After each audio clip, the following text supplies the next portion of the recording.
الحمد لله رب العالمين والصلاة والسلام على رسوله الأمين أما بعد فأعوذ بالله من الشيطان الرجيم بسم الله الرحمن الرحيم الحمد لله رب العالمين الرحمن الرحيم مالك يوم الدين إياك نعبد وإياك نستعين اهدنا الصراط المستقيم صراط الذين أنعمت عليهم غیر المغضوب علیهم ولا الضالین آمین. ډیر زیاتو خوږو عزتمندو، نن زمونږه د قرآن مجید او د تفسیر القرآن دویم کلاس دی. د دې نه مخکې مونږ د قرآن مجید فضایل ذکر کړیو. نن مونږه آغاز کوو د قرآن مجید د ترجمې او د مختصر تفسیر. دا ما چې تاسو کوم مخې ته کوم آیتونه تلاوت کوم دې ته ویل کېږي سورة الفاتحه، او دا د قرآن مجید اولنۍ سورت دی په اعتبار د مصحفي ترتیب سره، او په اعتبار د نزول سره دا 5 نمبر سورت دی. په نبی علیه السلام باندې دا د دې نه مخکې 4 سورتونه نور نازل شوي، دا 5 نمبر سورت دی. او دا هغه اولنۍ سورت دی چې په نبی علیه السلام باندې ټول په ټوله نازل شوی. نو دې ته ویل کېږي سورة الفاتحه، او دا مکی سورت دی. مکی او مدني تفصیل داسې دی، مختلف خلکو تفسیرونه کړي، خو صحیح تعریف دا دی چې مکی هغه سورتونو ته ویل کېږي چې هغه په نبی علیه السلام باندې د هجرت نه مخکې نازل شوي دي. اگر که په مدینه کې پې نازل شوي دي، خو چې د هجرت نه مخکې نازل شوي دي. او مدني دې ته ویل کېږي چې هغه د هجرت نه بعد نازل شوي دي، اگر که په مکه کې ولې نه دي نازل شوي، خو دغه ته بیا ویل کېږي مدني، ځکه دا دور اول د مکې دور دی 13 سال، او دا وروستنی دور دا تقریبا 10 سال یا دغه نه زیات دا چې کوم دی دا بیا مدینې دور دی. نو لحاظ هغې ته بیا ویل کېږي مدني صورتونه. نو دا د مکي صورت، او د دې کې 7 آیتونه دي، او دې ډېر شی نومونه دي، خو یو نوم د دې دی سورة الفاتحه. او فاتحه دې ته ځکه ویل کېږي چې دې نه افتتاح چې مونږ وایو، یعنی د دې نه آغاز د قرآن کېږي. دویم دا چې دې نه آغاز د مانځه کېږي، په مانځه کې مونږ دا وایو، د دې وجې نه دې ته ویل کېږي سورة الفاتحه. او دا د دې قرآن دپاره به حیثیت داسې حیثیت لري لکه دا لکه کتاب دپاره مقدمه او دیباچه. نو دا اصل کې دعا ده، په دې کې مونږ دعا کوو چې اهدنا الصراط المستقیم صراط الذین انعمت علیهم الی آخره. او خو الله رب العالمین جواب د دعا مونږ ته راولېږه، ټول قرآن را الله کو چې هغه هدایت څه شی دغه دې قرآن کې دی، بس دغه هدایت دی. دا الله رب العالمین د دې دعا په برکت باندې مونږ له راکو. او دې ته بل نوم چې کوم دی نو هغه صلات هم ویلی شوی دی، ځکه دا په مانځه کې ویلی کېږي. او نبی علیه صلات والسلام سره نبی علیه السلام یو حدیث قدسي را نقل کړی چې دا سره کې د الله رب العالمین سره قسم خبرې دي، چې نبی علیه السلام فرمایي چې الله وایي چې قسمت صلات بیني و بین عبدي نصفین، چې ما د خپل بنده او د خپل منځ کې دا مونځ او دا سورة فاتحه دا ما نیم په نیمه باندې تقسیم کړلی. ولی عبدي ما ساله، او زما را بنده لپاره هغه څه چې څه زما نه غواړي نو زه یې وله ورکوم. ګوره وعده کړل الله رب العالمین چې څه ترې غواړي نو الله به درکوي. نو فاذا قال العبد الحمد لله رب العالمین قال الله حمدني عبدي. کله چې بنده الحمدلله رب العالمین دا آیت وایي نو الله وایي چې حمدني عبدي، زما بنده زما حمد بیان کو، الله ول جواب داسې ورکي. او چې کله دا بنده وایي چې الرحمن الرحیم نو الله وایي چې اثنا علی عبدي، چې زما بنده زما ثنا بیان کړه. او چې کله بنده وایي چې مالک یوم الدین نو الله فرمایي چې مجدني عبدي، زما بنده زما بزرګي بیان کړه. او په یو روایت کې داسې راغلی چې الله وایي چې فوض الی عبدي، زما بنده ما ته ځان حواله کړو.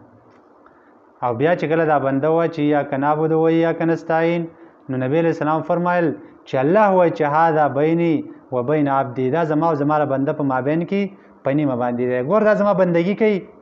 او ایاک نستعین زما نه مدد غواړي، نو چې زما بندګي کوي دا زما لپاره شوه. او چې زما نه مدد غواړي دا زما بنده لپاره شو، چې دی زما نه څه غواړي نو هغه به له زه ورکوم.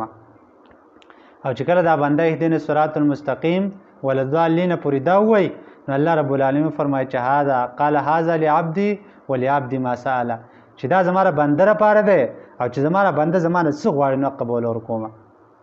خو ګوي عزتمند دی وجنه دا اصل کې د سورۃ فاتحه چې موږ په مانځ کې وایو په کار چې د ترجمه موږ زده کو هم په دې ځان پوهه کو دي کې څومره خوند دی سړی چې په توجه سره وایي دا د الله څخه خبرې دي او الله موږ ډایرکټ جواب هم راکړي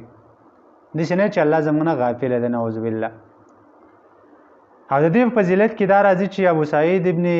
معلا وایي چې ما منځ کاو نبی علیہ السلام زرا وخت ماته आवाज وکړو فلم عجبه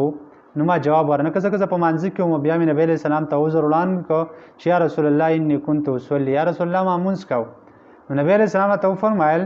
چې علم یقول الله استجیبوا لله وللرسول اذا دعاکم تا دنه دل وستي چې الله رب العالمین دا وایي چې تاسو د الله او د هغه پیغمبر خبره قبول کړئ چې کله تاسو را بلی او بیا نبی علیہ السلام ته فرمایي چې الله علمک اعظم سوره فی القران قبل ان تخرج من المسجد نبی علیہ السلام ته فرمایي چې تاسو ته په دې قران کې ټول عظیم سورت ونه خېما مخکې دینه چې موږ د جمعات نه وځو نو بیا ما رسول الله ته وی چې یا رسول الله ولینو نو رسول الله زما الله سونی وو او چې کله منګه د جمعات نه وتلو اراده وکړه نو ما رسول الله ته وی چې یا رسول الله تاسو دا خبره کوله نو رسول الله راته فرمایل چې الحمدلله رب العالمین هغه سورۃ چې کوم ده نو هغه د سورۃ فاتحه الحمدلله رب العالمین ده هي سبع من المثانی دا هغه و سورتونه و آیتونه چې دا بار بار په منځ کې لوستل کیږي او قران العظیم او د عظیم قران ده الذي اوتیتو هغه چې ما ترا کړی شوی ده لہذا در دې فضیلت نبی علیہ السلام ته په قران کې ټول عظیم سورت وایو د دې وجنه په دې ځان پوهه کول پکار دي او دا د زړه نه ویل پکاري او دته سورۃ الشفاء او ته ویل کی رقیه او ته ویل کی رقیه ویل کی دم ته په دې چې څوک ځان د خپل ماشومان پیدا مې بل څوک پیدا مې الله ولا شفا ورکوي ابو سعید خدری رضی الله عنه واقعه بیانې چې مونږه په یو سفر باندې تلو په یو ځای کې مونږ پړاو واچو داغه مونږ ته وین زراله وغیرہ ته وای زم په کور کې نارینه نشته ده نارینه زموږ د کلی چرته تللی دي او زموږ بادشاہ څه شي چې چلے لړم وغیرہ نو تاسو کې څوک منتر والا نشته چې هغه دم کې ابو سعید خدری پاتې چې زید دمو ملال دمه کو هغه استخه شو هغه بادشاہ ولا دیرش بيزي ورکړي چې کله راغ نو صحابه چې مونږ ته وې چې تا په منتر وای نو هغه چې نامه منتر نه ما په دا صورت ویلې سورۃ فاتحه په الله ولا په دې شفا ورکړه او بیا وای چې دا بيزي ودغه پورې نه استعمال څو پر رسول الله تم دا واقع نه بیان کړ رسول الله ته چې لاړ رسول الله مسکې شو وې تاسو چا ویلو چې دا رقیه ده دا دم ده او بیا نبی رسول الله فرمایل چې دا بيزي تقسیم کوي په خپل منځ کې زما حصہ پکې هم وکي البته دکان بنا چې دکان دی چې لبان مخکې په لیکلي مخامخ چې عامل خام ماهر عاملین لفظي ترجمه ته وکشي بسم الله خاص په امداد د نوم د الله سره الرحمن چې مهربان دی الرحیم او خاص مهربان دی شروع کوم زو الرحمن عام مهربان دی ګور په دنیا کې کافر لمریزه قور کوي او مسلمان لمر کوي عام مهرباني ده البته په آخرت کې بیا خاص مهرباني صرف په مؤمنانو باندې الحمد ټول صفاتونه د کمال لله خاص الله لردي رب العالمین چې رب د ټول مخلوقاتو الرحمن عام مهربان دی الرحیم او خاص مهربان دی مالکی بادشاہ دی یوم الدین دا ورځ د قیامت د ورځ د قیامت اختیار د الله رب العالمین سره دی نو چې دا ټول صفات والا رب دی نو انسان په جذباتو کې راشي چې دا دومره غټ رب دی نو یا کنابودو یا الله خاص تا بندگی بز کومه وی یا کنستاین او خاص تا نه مدد غواړم نو چې دا تکله وې نو الله وې ستاره پارغه سې چې تاسو غختلی خو د زړه نه به غواړي دا شرط ته ګوره نو اهدینا یا الله خای مونږ ته صراط لار المستقیم انغا سید لار چې جنت ته الله غراته وخایغه کوم لار ده